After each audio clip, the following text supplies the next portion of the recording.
ये कहानी बहुत ही इंटरेस्टिंग है, बहुत ही मज़ा आएगा आपको और कहानी में बहुत सारी चीज़ें सीखने भी मिलेगी। तो कहानी को ध्यान से पूरी सुनना, बहुत मज़ा आएगा। तो प्लीज़ देखिए, इसको मैंने सुनाई है, इसी के साथ रिकॉर्ड की है, इसे मालूम है कैसी कहानी है। कुछ बोलना है भाई? Take care. टेक केयर बोल दिया, लेकिन कहानी ज़रूर सुनना।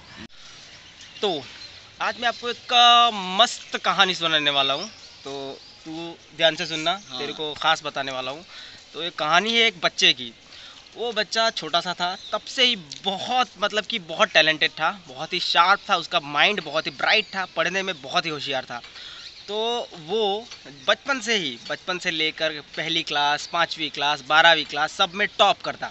ऐसी टॉप हर क्लास में वो करता टॉप।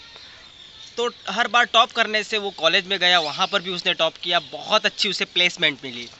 प्लेसमेंट इतनी अच्छी मिली, इंडिया में ही मिली। इंडिया में वो नौकरी करता था, लेकिन उसे सेटिस्फेक्शन नहीं मिला, तो वो अपनी जॉब छोड़कर बाहर चले गया यूएस में। यूएस में बहुत सालों नौकरी की, वहाँ ही उसने शादी कर ली। शादी करने के बाद उसके बच्चे भी हुए, तो रिस्पॉन्सिबिलिटी बढ़ी और उसी बीच में उसकी नौकरी छूट गई। वो बहुत ही अच्छी पोस्ट पे था और नौकरी छूट गई, तो उसे बहुत अफसोस हुआ कि ये नौकरी छूटी। लेकिन उसके पास वो एक्सपीरियंस था, उसने बहुत जगहों पे ट्राई किया, पर उसे वो नौकरी नहीं मिली उसी पोस्ट पे, या किसी भी जगह पे उस डिग्री का कोई वैल्यू ही नहीं रहा और उसे नौकरी नहीं मिली। तो वो बहुत ही ज़्यादा डिप्रेशन में आ गया। लेकिन घर परिवार भी चलाना था, बच्चे भी थे, बीवी भी थी। तो उसने क्या किया, अपनी रिस्पॉन्सिबिलिटी को जारी रखने के लिए एक पेट्रोल पंप पे काम करने लगा। पेट्रोल पंप पे हर दिन जाता, बहुत मेहनत करता, पर जो वहाँ से इनकम आती उससे घर चलाना मुश्किल हो गया था। तो वो इतना ज़्यादा डिप्रेशन में चला गया कि एक दिन उसने आत्महत्या कर ली। उसने और उसकी पूरी फैमिली ने। तो अभी ये सवाल आता है कि उसने आत्महत्या क्यों करी।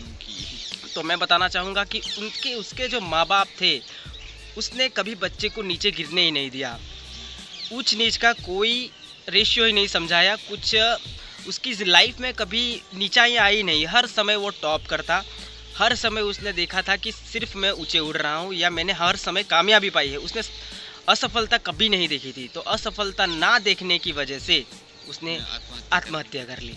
उसने भी कर ली, उसके पूरे परिवार को भी आत्महत्या करने की नौबत आ पड़ी, क्योंकि वो कभी उसने फेलियर नहीं देखा था। इस वजह से फेलियर ना देखने के कारण उसने आत्महत्या कर ली। तो मैं यही कहना चाहूँगा उन माँ बाप को, सभी माँ बाप को और बच्चों को, कि फेलियर बहुत ज़रूरी है लाइफ में। फेलियर जब आता है तभी आप कुछ नई चीज़ें सीखते हो, नई चीज़ें अपने में इम्प्रूव कर पाते हो। ये बहुत ज़रूरी है फेलियर एक वैसा वर्ड है कि फेलियर से ही आपको कुछ सीखने मिलता है। फेलियर से ही आप सफलता पा सकते हो, और कभी असफल भी हुए तो कभी डरोगे नहीं या रुकोगे नहीं।